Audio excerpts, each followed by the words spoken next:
नमस्कार साथियों, स्वागत है आपका ऑनलाइन स्टडी ग्रुप में। आगामी यूपी पीसीएस प्रारंभिक परीक्षा 2023 के लिए चलाई जा रही स्पेशल श्रृंखला के अंतर्गत आज की क्लास में सामान्य अध्ययन के साथ-साथ करंट अफेयर्स के प्रश्नों को भी कवर कराया जाएगा। तो चलिए प्रारंभ करते हैं। आज का जो सबसे पहला प्रश्न है, आपसे पूछा जा रहा है कि ग्लोबल टूरिज्म इन्वेस्टर्स समिट का आयोजन कहाँ पर किया जाएगा? तो याद रखिएगा, नई दिल्ली में ग्लोबल टूरिज्म इन्वेस्टर्स समिट का आयोजन किया जाएगा। यदि पूछा जाए कि यह आयोजन कब होगा, तो याद रखिएगा 17 से 19 मई 2023 के बीच ग्लोबल टूरिज्म इन्वेस्टर समिट का आयोजन किया जाएगा। याद रखिएगा, इसका आयोजन इन्वेस्ट इंडिया और भारतीय उद्योग परिसंघ अर्थात CII के संयुक्त साझेदारी से किया जाएगा। क्लियर है? अगला देखिए, अगला प्रश्न पूछा जा रहा है कि विश्व क्षय रोग अर्थात टीबी दिवस कब मनाया गया? तो याद रखिएगा 24 मार्च को विश्व क्षय रोग अर्थात टीबी दिवस मनाया गया। यदि हम 2023 की थीम की बात कर लें, तो इसकी थीम थी yes we can end TB, अर्थात yes we can end TB theme के साथ 2023 में विश्व क्षय रोग अर्थात टीबी दिवस 24 मार्च को मनाया गया। अब हम जरा इसके स्टैटिक पार्ट को देखते हैं। यदि हम बात करें टीबी के संदर्भ में, तो याद रखिएगा रॉबर्ट कोच महोदय ने 1882 में माइकोबैक्टीरियम ट्यूबरकुलोसिस नामक जीवाणु की खोज की थी। क्लियर है? यानी आपको यह बात स्पष्ट हो गई कि जो टीबी रोग है वो जीवाणु से होता है। किस जीवाणु से होता है? तो माइकोबैक्टीरियम ट्यूबरकुलोसिस नामक जीवाणु से। और इसकी खोज किसने की थी? रॉबर्ट कोच महोदय ने 1882 में। यदि यह प्रश्न पूछा जाए कि प्रथम विश्व क्षय रोग दिवस कब मनाया गया, तो आपका जवाब होगा 24 मार्च 1982 को प्रथम विश्व क्षय रोग दिवस मनाया गया। याद रखिएगा, ये जो टीबी रोग है ये शरीर के कई अंगों को प्रभावित करती है, लेकिन अगर आपसे यह प्रश्न पूछा जाए कि मुख्य रूप से ये किस अंग को प्रभावित करती है, तो आपका जवाब होगा फेफड़े को। अगला देखिए, अगला प्रश्न आपसे पूछा जा रहा है कि आर्थिक मामलों की मंत्रिमंडलीय समिति ने प्रधानमंत्री उज्ज्वला योजना के लाभार्थियों को प्रतिवर्ष एक सिलेंडर पर कितने रुपए की सब्सिडी देने की मंजूरी की है? तो याद रखिएगा, प्रतिवर्ष एक सिलेंडर पर 200 रुपए की सब्सिडी देने की मंजूरी की गई है। किसके लाभार्थियों को? प्रधानमंत्री उज्ज्वला योजना के लाभार्थियों को। यदि हम प्रधानमंत्री उज्ज्वला योजना के लाभार्थियों की संख्या की बात करें, तो 1 मार्च 2023 तक इसके लाभार्थियों की संख्या 9.59 करोड़ थी। क्लियर है? अब आइए जरा इसके स्टैटिक पार्ट को देख लेते हैं। ये जो प्रधानमंत्री उज्ज्वला योजना है, इसकी शुरुआत 1 मई 2016 को बलिया उत्तर प्रदेश से हुई और उस समय इस योजना के लिए जो नारा दिया गया वह था स्वच्छ ईंधन बेहतर जीवन। यदि हम बात करें प्रधानमंत्री उज्ज्वला योजना 2.0 की, तो याद रखिएगा इसका प्रारंभ 10 अगस्त 2021 को महोबा उत्तर प्रदेश से किया गया। अगला प्रश्न देखिए, पूछा जा रहा है कि सिंथन टॉप दर्रा कहां पर है और यह किसको जोड़ता है? तो याद रखिएगा, सिंथन टॉप दर्रा अनंतनाग जिले में ब्रेंग घाटी और जम्मू कश्मीर के किश्तवाड़ के मध्य में स्थित है। क्लियर है? दूसरी बात, ये जो सिंथन टॉप दर्रा है ये किसको जोड़ता है? तो ये कश्मीर को चिनाब घाटी से जोड़ता है। तो ध्यान रखेंगे, सिंथन टॉप दर्रा कश्मीर को चिनाब घाटी से जोड़ता है। फरवरी 2023 में पहली बार सिंथन टॉप दर्रा को पर्यटन में बढ़ावा देने के लिए उद्देश्य से इसको खोला गया है। क्लियर है? अगला देखिए, अगला प्रश्न आपसे पूछा जा रहा है कि विश्व रंगमंच दिवस कब मनाया गया? तो याद रखिएगा 27 मार्च को विश्व रंगमंच दिवस मनाया गया। अंतर्राष्ट्रीय रंगमंच संस्थान के द्वारा 1961 में विश्व रंगमंच दिवस की घोषणा की गई थी और इसे 1962 से मनाया जाने लगा था। क्लियर है? अभी चर्चा हुई है अंतर्राष्ट्रीय रंगमंच संस्थान की, तो याद रखिएगा अंतर्राष्ट्रीय रंगमंच संस्थान की स्थापना 1948 में हुई थी। अगला प्रश्न देखिए, पूछा जा रहा है कि सुंदरजा आम जो है इसको GI टैग मिला है, किस राज्य से संबंधित है? तो याद रखिएगा सुंदरजा आम मध्य प्रदेश राज्य से संबंधित है और अगर मध्य प्रदेश के पर्टिकुलर जिले की बात करें तो मध्य प्रदेश के रीवा जिले से संबंधित है सुंदरजा आम, जिसको GI टैग मिला है। अगले प्रश्न में आपसे पूछा जा रहा है कि हरित पत्तन और पोत परिवहन के लिए भारत का पहला राष्ट्रीय उत्कृष्टता केंद्र कहां पर स्टैब्लिश किया गया? तो याद रखिएगा गुरुग्राम हरियाणा में भारत का पहला राष्ट्रीय उत्कृष्टता केंद्र, जिसको शॉर्ट फॉर्म में NCO EGPS कहते हैं, इसकी स्थापना की गई और किसके लिए? हरित पत्तन और पोत परिवहन के लिए। अगला देखिए, अगला प्रश्न आपसे पूछा जा रहा है कि अर्थ आवर डे कब मनाया जाता है? तो याद रखिएगा प्रत्येक वर्ष इसके लिए कोई पर्टिकुलर तारीख नहीं है। ये जो अर्थ आवर डे है ये मार्च माह के अंतिम शनिवार को मनाया जाता है। अब ये देखना है कि मार्च माह में अंतिम शनिवार 2023 में कब पड़ा? तो ये पड़ा 25 मार्च को, इसलिए अर्थ आवर डे 2023 में 25 मार्च को मनाया गया। याद रखेंगे, ये जो अर्थ आवर डे 2023 में मनाया गया ये इसका 17वां संस्करण था। ये जो अर्थ आवर है इसको लाइट्स ऑफ इवेंट भी कहते हैं और इसका जो पहला आयोजन है वो 31 मार्च 2007 को सिडनी ऑस्ट्रेलिया में हुआ। तो याद रखेंगे, ये जो अर्थ आवर अर्थात लाइट्स ऑफ इवेंट जो है ये सबसे पहली बार आयोजन सिडनी ऑस्ट्रेलिया में हुआ। अगला प्रश्न आपसे पूछा जा रहा है कि भारत की पहली बॉक्साइट प्रमाणित संदर्भ सामग्री अर्थात CRM को कहां जारी किया गया? तो याद रखिएगा भुवनेश्वर में भारत की पहली बॉक्साइट प्रमाणित संदर्भ सामग्री अर्थात सीआरएम को जारी किया गया और ये विश्व का 5वां सीआरएम है। क्लियर है? दूसरी बात, अगर आपसे यह पूछा जाए कि इसे किसके द्वारा जारी किया गया, यानी इसे किसने विकसित किया, तो इसे नेशनल एल्यूमिनियम कंपनी लिमिटेड अर्थात नाल्को के द्वारा विकसित किया गया। और इसमें सहयोग किसने दिया नाल्को को? भाभा परमाणु अनुसंधान केंद्र अर्थात बार्क ने। क्लियर? तो याद रखेंगे, भारत की पहली बॉक्साइट प्रमाणित संदर्भ सामग्री सीआरएम जो कि भुवनेश्वर में जारी हुआ, इसे नाल्को द्वारा विकसित किया गया। अगर हम बात कर लें बॉक्साइट सीआरएम के नाम की, तो इसका नाम है बार्क BARC B1201। क्लियर? यदि नाल्को की स्थापना की बात कर लें तो नाल्को की स्थापना 1981 में हुई थी और इसका पंजीकृत कार्यालय भुवनेश्वर में। अगला प्रश्न पूछा जा रहा है कि G20 के व्यापार एवं निवेश कार्य समूह की पहली बैठक कहां पर आयोजित हुई? तो याद रखिएगा 28 से 30 मार्च 2023 के मध्य मुंबई में G20 के व्यापार निवेश कार्य समूह की पहली बैठक आयोजित की गई। ये जो व्यापार एवं निवेश कार्य समूह की बात हो रही है, इसे संक्षिप्त में कहते हैं TIWG। अगर इसको इंग्लिश में इसका फुल फॉर्म देखना हो तो trade and investment working group. Clear है? तो आपसे प्रश्न ऐसे भी पूछा जा सकता है कि G20 के TIWG की पहली बैठक कहां पर हुई, तब भी आपका जवाब कहां होगा? मुंबई में 28 से 30 मार्च 2023 के मध्य। अगला प्रश्न देखिए, पूछा जा रहा है कि गज उत्सव 2023 का आयोजन कब किया जाएगा? तो याद रखिएगा 7 से 8 अप्रैल 2023 के मध्य गज उत्सव 2023 का आयोजन होगा। और इसका आयोजक कौन होगा? तो केंद्रीय पर्यावरण, वन और जलवायु परिवर्तन मंत्रालय गज उत्सव 2023 का आयोजक होगा। यहां पर आयोजन स्थल बहुत महत्वपूर्ण है। याद रखिएगा, प्रत्येक वर्ष जब ये गज उत्सव मनाया जाता है तो ये एक पर्टिकुलर प्लेस पर आयोजित होता है। तो इस बार 2023 में जो गज उत्सव 7 से 8 अप्रैल 2023 को मनाया जाएगा, ये असम के काजीरंगा राष्ट्रीय उद्यान में मनाया जाएगा। बहुत इंपॉर्टेंट है, इसको ध्यान में रखेंगे। याद रखिएगा 2023 में जब गज उत्सव 2023 मनाया जाएगा तो यह उत्सव प्रोजेक्ट एलिफेंट जो कि 1992 में प्रारंभ हुआ था, इसके सफलतापूर्वक 30 वर्ष पूरे होने के उपलक्ष्य में इसे मनाया जाएगा। क्लियर है? इसलिए यह प्रश्न इंपॉर्टेंट हो जाता है।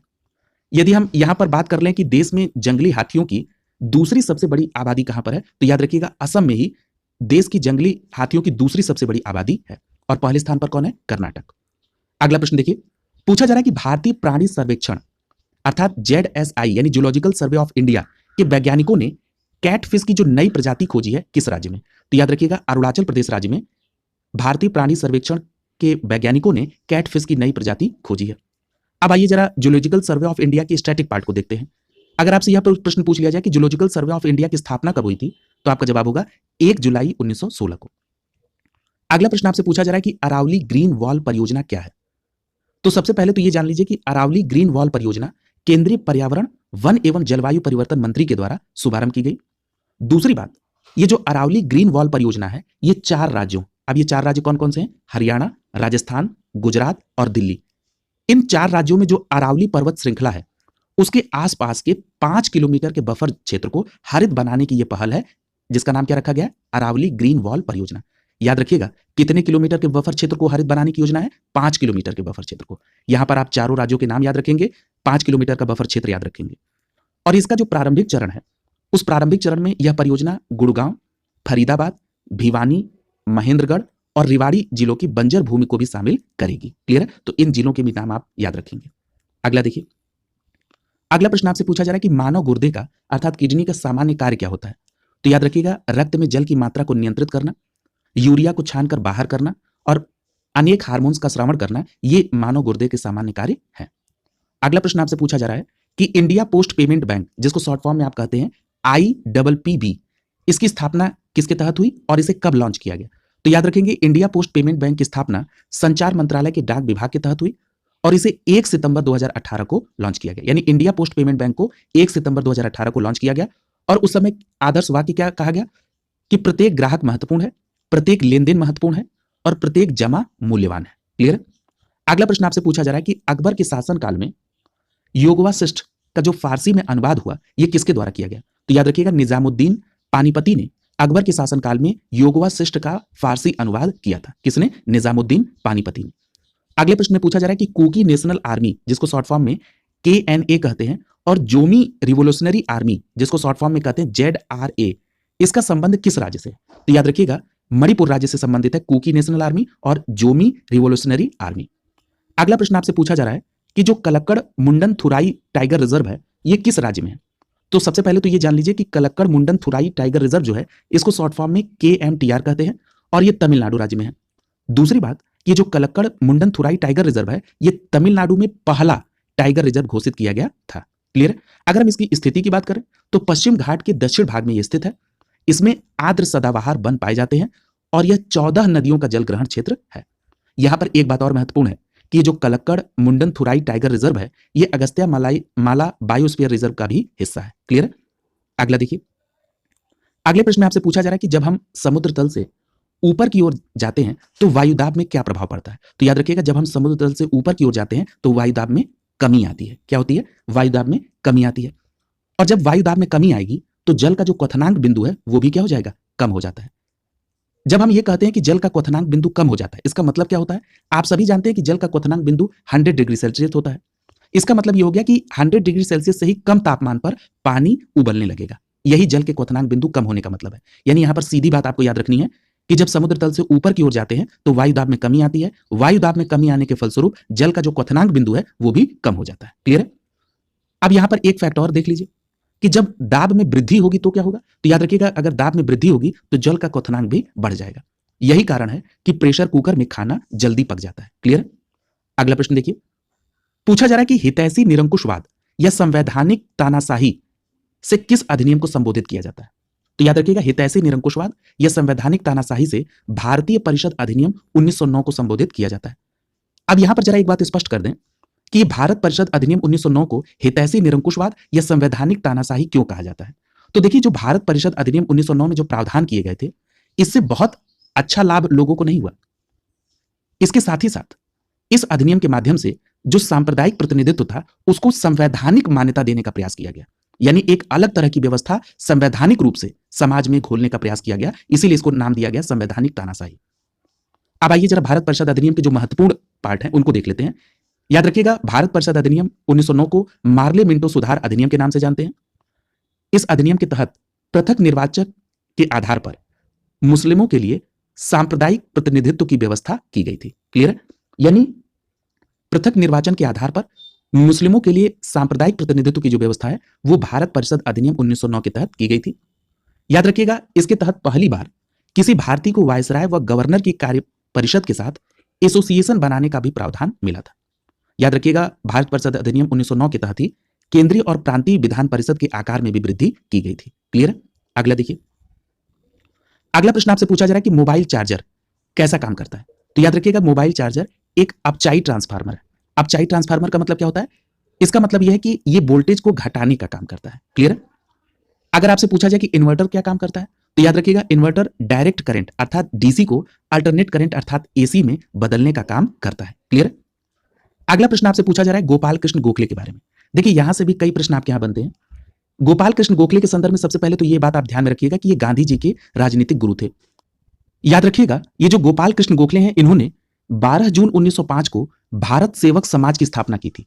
ये जो भारत सेवक समाज है, इसको इंग्लिश में कहते हैं सर्वेंट्स ऑफ इंडिया सोसाइटी। यानी सर्वेंट्स ऑफ इंडिया सोसाइटी की स्थापना गोपाल कृष्ण गोखले ने की थी। यहां पर एक बात और याद रखिएगा कि गोपाल कृष्ण गोखले के राजनीतिक विरोधी थे बाल गंगाधर तिलक, और बाल गंगाधर तिलक ने गोपाल कृष्ण गोखले को भारत का हीरा कहा था। क्लियर है? याद रखिएगा, गोपाल कृष्ण गोखले उदारवादी नेता थे। यहां से भी प्रश्न आपके यहां पूछा जाता है। अगला प्रश्न देखिए, पूछा जा रहा है कि पारा या मरकरी से कौन सा रोग होता है। तो याद रखिएगा, पारा या मरकरी के कारण मिनीमाता रोग होता है। ये जो मिनीमाता रोग है, इससे बचाव के लिए एक वैश्विक संधि हुई थी जिसको कहा जाता है मिनीमाता कन्वेंशन या मीनामाता कन्वेंशन।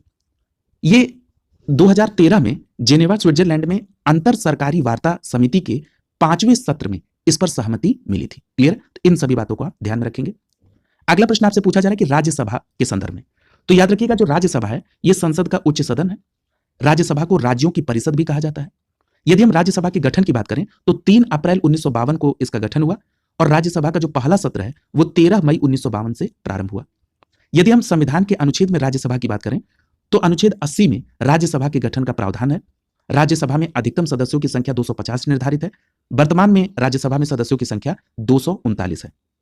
आप सभी को पता है कि राज्यसभा में 12 सदस्यों को राष्ट्रपति के द्वारा साहित्य, विज्ञान, कला व समाज सेवा के क्षेत्र में जो उत्कृष्ट कार्य करने वाले लोग हैं उनको मनोनीत करने का अधिकार है।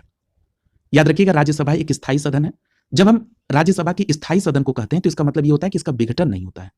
याद रखिएगा, राज्यसभा के सदस्यों का जो कार्यकाल है वो 6 वर्ष का होता है और 1/3 सदस्य यानी 1/3 सदस्यों का जो चुनाव है वो हर दूसरे वर्ष में होता है। अगला देखिए, आगे दर्रे से संबंधित प्रश्न है। दर्रे का नाम है लनक ला दर्रा। ये जो लनक ला दर्रा है, ये किसको जोड़ता है? तो याद रखिएगा, ल्हासा, यानी जो कि तिब्बत में ल्हासा है, उसे लद्दाख से जोड़ता है लनक ला दर्रा। और ये जो लनक ला दर्रा है, ये दर्रा लद्दाख में ट्रांस हिमालय क्षेत्र में स्थित है। वर्तमान में ये दर्रा अक्साई चीन का हिस्सा है। अगला दर्रा है बुर्जिल दर्रा। याद रखिएगा, ये बुर्जिल दर्रा पीओके और भारत की कश्मीर घाटी को लद्दाख की देवसाई मैदान से जोड़ता है। क्लियर है? तो इसको भी ध्यान में रखेंगे। अगला दर्रा है बाबूसार दर्रा। ये जो बाबूसार दर्रा है, यह पाकिस्तान के खैबर पख्तूनवा को गिलगिट बाल्टिस्तान से जोड़ता है। तो याद रखेंगे, बाबूसार दर्रा जो है, यह पाकिस्तान के खैबर पख्तूनवा को गिलगिट बाल्टिस्तान से जोड़ता है। अगला दर्रा है जोजिला दर्रा। याद रखिएगा, जोजिला दर्रा लद्दाख के कारगिल जिले में है। दूसरी बात, ये जो जोजिला दर्रा है, ये लेह और श्रीनगर को जोड़ता है। क्लियर है? यानी अगर हम राज्यों के संदर्भ में कहें तो ये लद्दाख को जम्मू कश्मीर से जोड़ता है, और पर्टिकुलर बात करें तो लेह और श्रीनगर को आपस में जोजिला दर्रा जोड़ता है।